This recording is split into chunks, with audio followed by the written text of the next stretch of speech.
राधानगरी तालुक्यातील धबधब्यांचं सौंदर्य पाहण्यासाठी पर्यटक गर्दी करू लागलेत।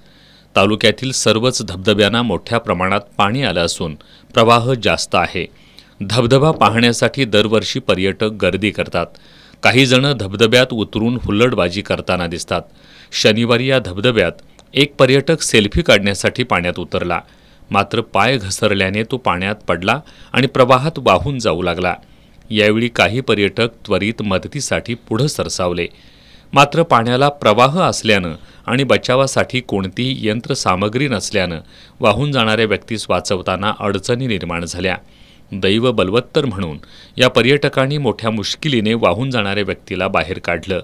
धबधब्यांना प्रवाह जास्त असल्यानं पर्यटकांनी स्वतःचा जीव सांभाळून पर्यटन करावं असं आवाहन महसूल आणि पोलीस प्रशासनाकडून करण्यात आलंय।